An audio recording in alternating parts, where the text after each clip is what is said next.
Le, le livre Mort d'un voyageur, c'est un livre qui est venu dans des circonstances tout à fait singulières où je n'avais absolument pas prévu de réaliser ce travail, mais j'ai été contacté un jour par un groupe de jeunes femmes dont l'une avait perdu son frère qui avait été tué par des gendarmes du GIGN, ce groupe d'élite de la gendarmerie française qui intervient dans des cas extrêmes de terrorisme ou de prise d'otage. Et ce jeune homme et cette jeune femme appartiennent à la communauté des gens du voyage. Et donc, j'avais été contacté au départ parce que, ayant lu mon livre sur la police et mon livre sur la prison, il pensait que je pouvais intervenir dans un débat qu'elle faisait autour de cet événement tragique. Et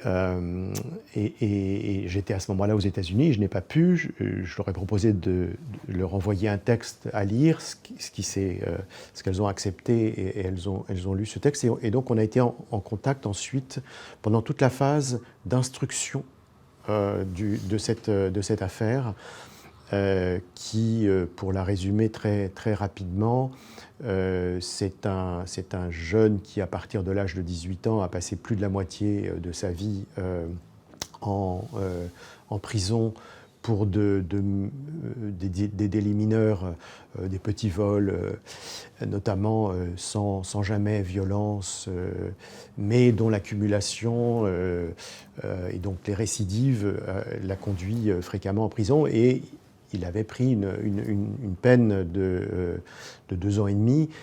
Et lors de sa première permission, parce qu'il était assez loin de sa famille, la première permission pour venir dans sa famille, il n'est pas rentré.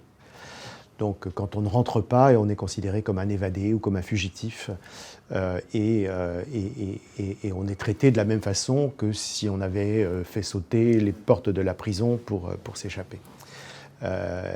Il a été en fugue comme ça pendant plusieurs mois. Et puis un jour, il a été... les forces de l'ordre ont reçu la demande de la justice d'intervenir pour l'arrêter. Il savait ce jour-là, il rendait visite à ses parents dans leur ferme, puisque la famille possède une petite ferme. Et donc, les troupes du GIGN, une vingtaine de personnes, surarmées, surprotégées, avec des casques, des gilets pare-balles et des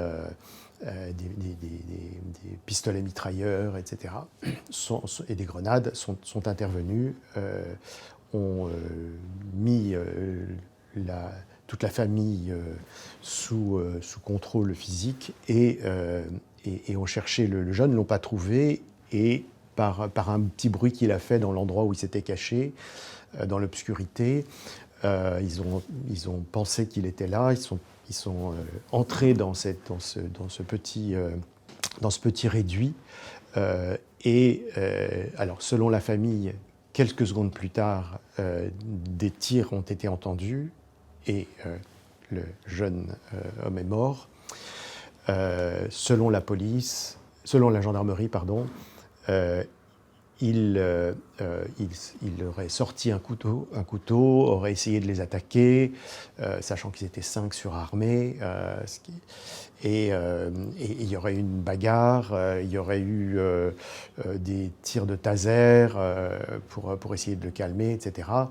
Ce qui fait que la scène ne pouvait pas durer presque au minimum 1 minute pour que tout cela se déroule. Donc il y avait ces deux versions,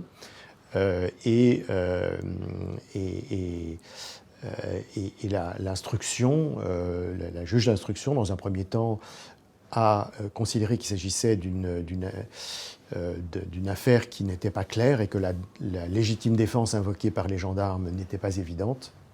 Et donc elle les a mis en examen pour continuer son instruction. Et elle a été mutée juste au moment où elle allait rendre sa décision, dont on ne sait pas ce qu'elle aurait été.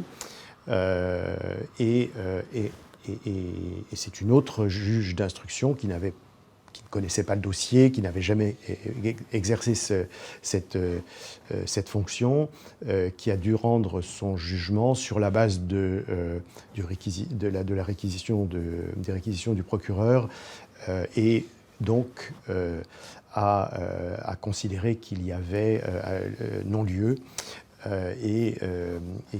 Ce non-lieu a été confirmé en appel. Et donc moi j'ai été en lien avec la famille pendant toute cette phase d'instruction, d'appel et ultérieurement de pourvoi en cassation qui a été lui rejeté.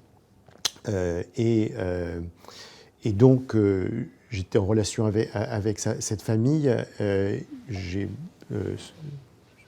sympathisé, souhaité les connaître. Et devant cette situation qui me paraissait bien sûr tragique, mais où il y avait beaucoup d'invraisemblance.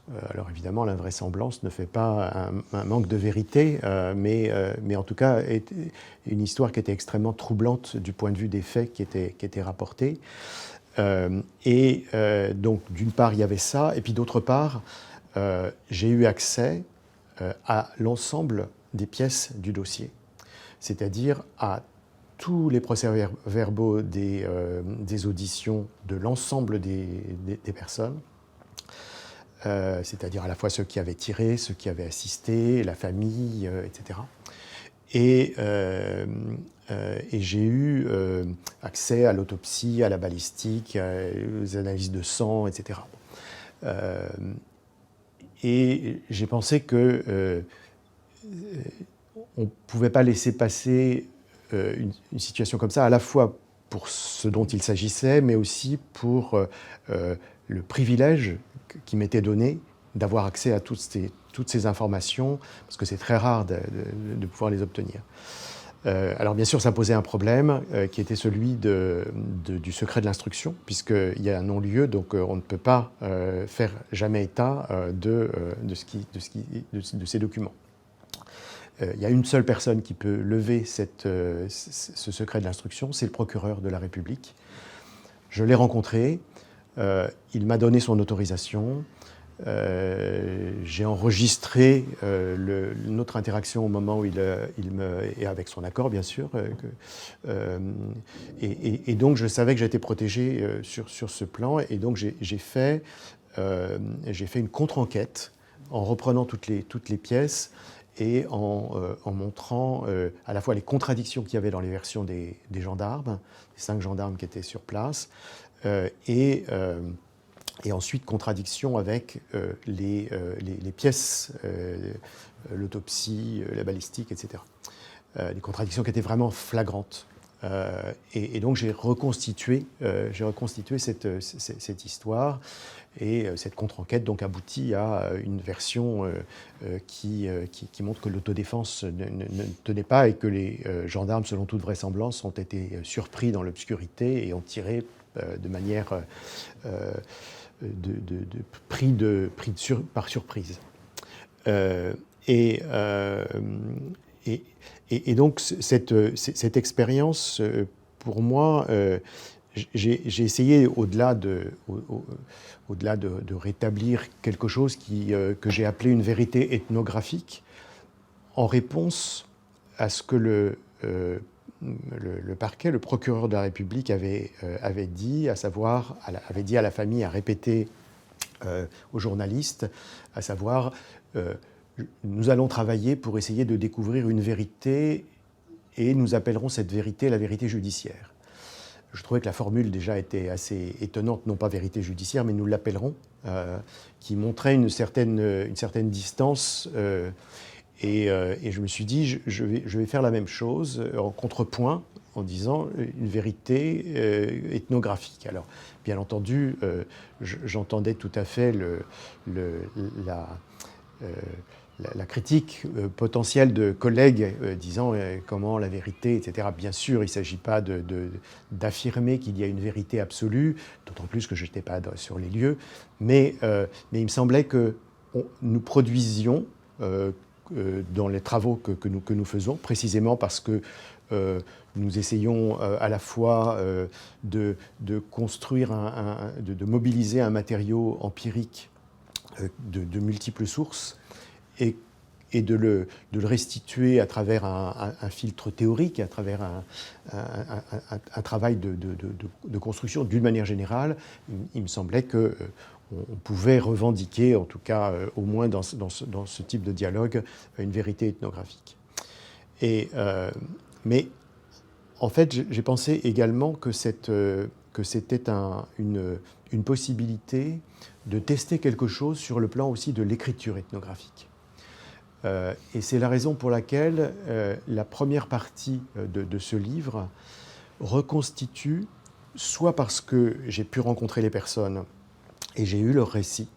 C'est le cas de la famille, mais c'est le cas aussi des deux magistrats, des deux juges d'instruction, du procureur de la République, etc., des avocats. Enfin, donc j'ai pu, sauf les gendarmes, qu'il n'a pas été possible d'interroger, mais pour lesquels j'avais de nombreux procès-verbaux, puisqu'ils ont été interrogés plusieurs fois, et donc des choses très très détaillées. Donc j'ai essayé de reconstituer chacune des voix, alors toujours à la troisième personne, pour ne pas faire illusion d'un jeu de quelqu'un qui raconterait, donc toujours à la troisième personne, présent de l'indicatif, mais en essayant de restituer pour le lecteur ou la lectrice la version telle que la personne l'avait rapportée.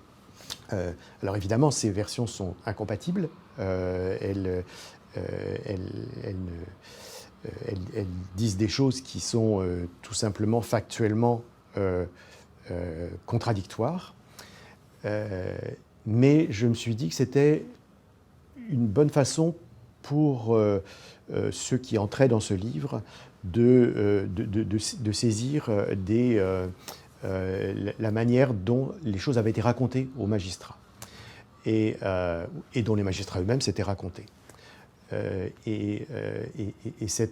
Alors, je m'étais référé a posteriori, parce que sur le coup, je n'y avais pas pensé, mais à ce superbe film Rashomon, dans lequel un même crime, un même meurtre dans le Moyen-Âge japonais est raconté par 4 personnages qui étaient sur cette scène. Et de telle façon qu'alors, dans le film de Kurosawa, le spectateur ou la spectatrice est laissé avec une interrogation, peut-être quand même une idée mais il y a quand même une interrogation. Et il me semblait que ça aurait été une position très facile, trop facile, de dire voilà, nous avons toutes ces versions, on ne peut pas choisir entre ces différentes versions, et donc c'est là que la contre-enquête est intervenue, justement pour dire on peut quand même peut-être dire quelque chose de plus, et voilà, c'est ce qui. Mais je tenais beaucoup à ce travail d'écriture en faisant entendre toutes les voix, et c'est quelque chose que j'ai repris d'une manière différente et dans un cadre tout à fait différent dans le travail que j'ai réalisé avec Anne-Claire de Fossé, qui est une sociologue à la frontière entre l'Italie et la France, où nous avons pendant 5 ans été en hiver et en été dans cette région des Alpes où passent, alors depuis plusieurs millénaires, des migrants et des militaires de toutes sortes, mais notamment depuis les Romains en particulier, mais également donc dans la période contemporaine. Depuis 2015, se sont mis à passer des personnes qui étaient pour une partie africaine subsaharienne et pour une partie du Moyen-Orient, principalement Afghanistan et Iran. Et donc nous avons fait ce travail pendant 5 ans et qui vient de terminer avec un livre qui sort en ce moment qui s'appelle L'exil toujours recommencé, chronique d'une frontière. Et l'une des tentatives d'écriture que j'ai faites et que j'ai présentées dans la première leçon au Collège de France de ce cycle que j'ai eu l'an dernier, de ce cours qui s'intitulait les épreuves de la frontière. J'ai essayé de prendre le même passage de la frontière, raconté par d'abord une famille afghane. En fait, ce sont 2 familles afghanes, mais par un homme afghan de une de ces 2 familles, par un des policiers de la police aux frontières qui a été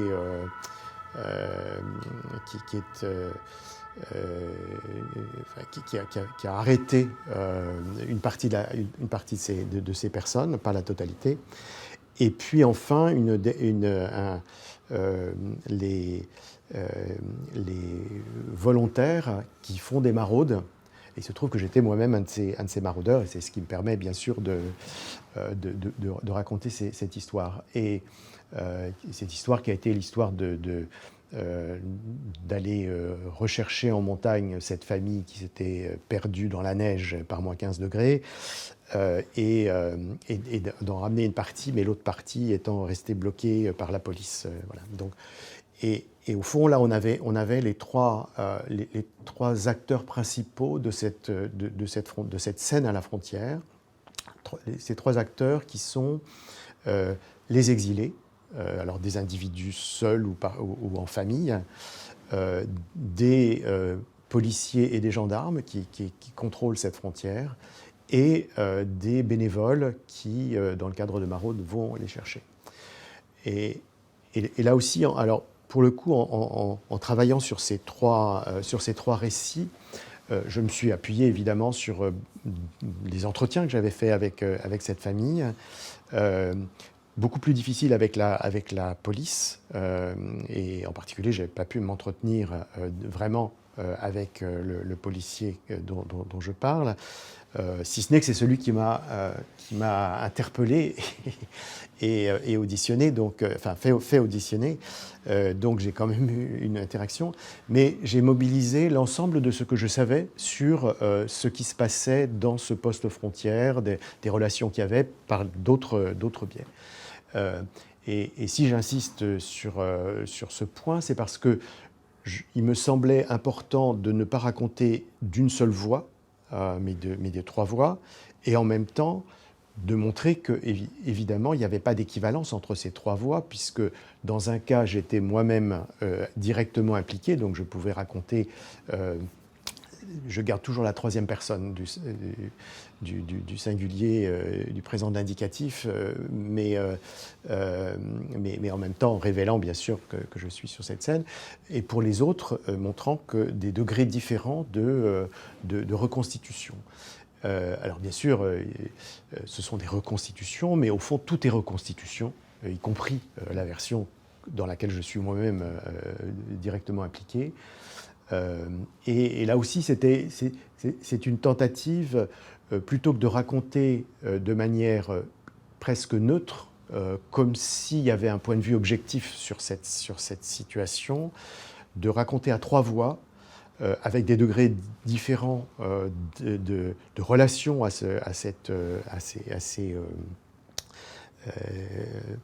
aux personnes qui racontent et dont il est question, et à la connaissance que je peux avoir de ce qu'ils de ce qu'ils sont.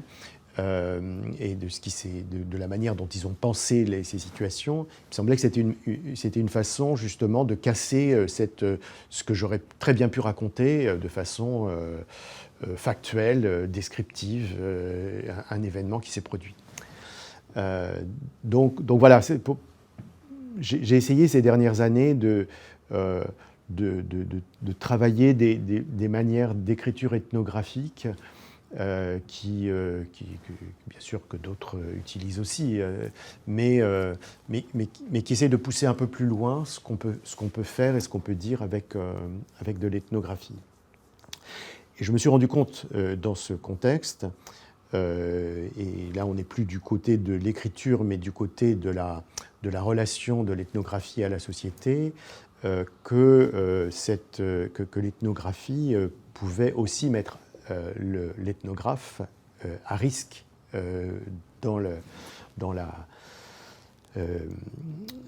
par rapport à un certain nombre d'éléments qui ont en particulier à voir avec le droit. Dans le cas de Mort d'un voyageur, il y a eu deux enjeux très important. Le premier, c'était le secret de l'instruction qui était protégé, et j'ai eu la chance qu'on m'autorise qu'on le lève et qu'on m'autorise donc à me servir des documents. Le procureur qui l'a fait. Mais il y a eu un deuxième élément dont on s'est rendu compte au moment où le livre était fini, il était fabriqué et il allait bientôt sortir. L'avocate qui a été consultée à ce moment-là a dit qu'il y a un risque de diffamation. Diffamation puisque la version que je présentais montrait que non seulement les choses n'étaient pas celles qui avaient été racontées, mais avaient été protégées par l'institution. Et du coup, la diffamation pouvait tout à fait avoir lieu. On m'a proposé de modifier le mot vérité en disant version, interprétation, etc. J'ai failli céder, puis je me suis dit non. Finalement, j'ai fait tout ce travail. Je dois ça aux gens avec qui j'ai travaillé, la famille, mais aussi les autres personnes qui m'ont fait confiance. J'avais dit dès le départ que si je faisais ce travail, je le ferais de la manière la plus objective que je pouvais imaginer, en référence à Nietzsche et au fait que plus on a de versions et plus on s'approche de l'objectivité, hein, puisque le perspectivisme nietzschéen n'est pas exactement celui qu'on croit souvent. C'est-à-dire que ce n'est pas simplement que chacun a des versions, mais c'est que la somme de ces versions peut apporter quelque chose d'une meilleure compréhension. Et il n'y a pas eu, heureusement pour moi, il n'y a pas eu de diffamation. J'avais gardé le mot vérité ethnographique. Et je crois en fait que ça aurait certainement été une erreur pour le GIGN et le ministère de l'Intérieur qui m'aurait attaqué, parce que ça aurait donné beaucoup de publicité à un livre qui est sorti la première semaine du confinement, quand toutes les librairies ont été fermées, et donc pendant 4 mois, il était absolument impossible d'une part d'accéder à des livres et d'autre part de parler d'autre chose pour les journalistes que de la pandémie de Covid et de ses conséquences. Et par conséquent, le livre est quand même passé assez discrètement dans les médias. Et ces risques-là, je les ai retrouvés alors d'une autre façon dans le travail que j'ai fait à la frontière, et notamment dans le travail de maraude, puisque bien qu'elle soit légale, pour autant qu'on soit sur le territoire français et que lorsqu'on aide des personnes, on le fasse sans rémunération, sans échange financier. C'est protégé par un principe constitutionnel rappelé par le Conseil constitutionnel, à savoir le principe de fraternité. bien donc que ce soit un droit, on a une pression permanente, des contrôles d'identité, des amendes qui sont aussi absurdes que par exemple une amende que j'ai eue pour tapage nocturne. Et quand j'ai demandé pourquoi, c'était pour avoir claqué la portière du véhicule de Médecins du Monde dans lequel j'étais. Et puis enfin, il y a eu aussi une interpellation, une audition. Et je dois dire que ces moments qui sont pas du tout agréables et pour lesquels on se demande quelles seront les suites, parce que quand ça part ensuite, quand un procès verbal part chez le procureur, on ne sait pas s'il y aura des poursuites, justement.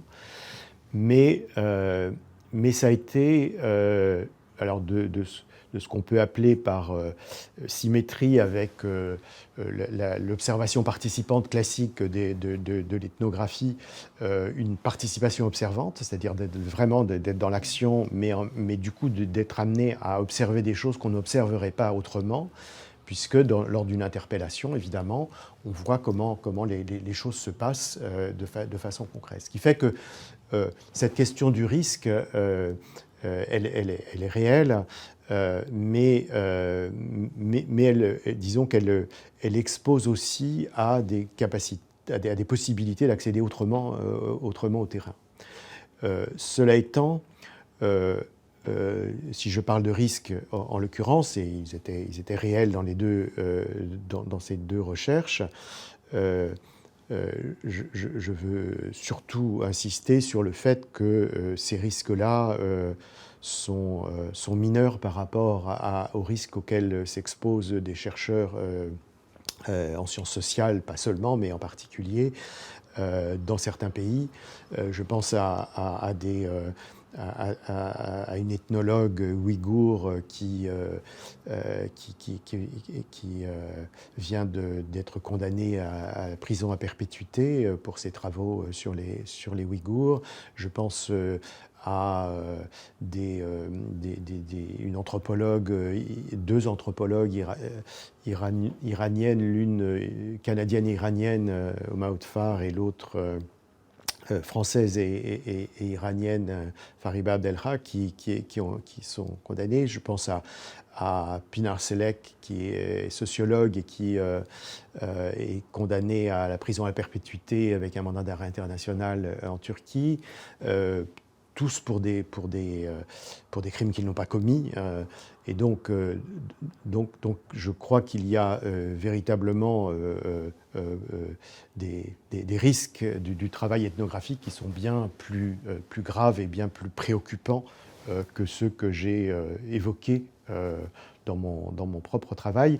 Mais il me semble qu'il y a de plus en plus, je crois, alors particulièrement là où les pouvoirs sont autoritaires et dictatoriaux, mais même dans nos sociétés, des risques qui sont pris par des gens qui font du travail de terrain, du travail ethnographique.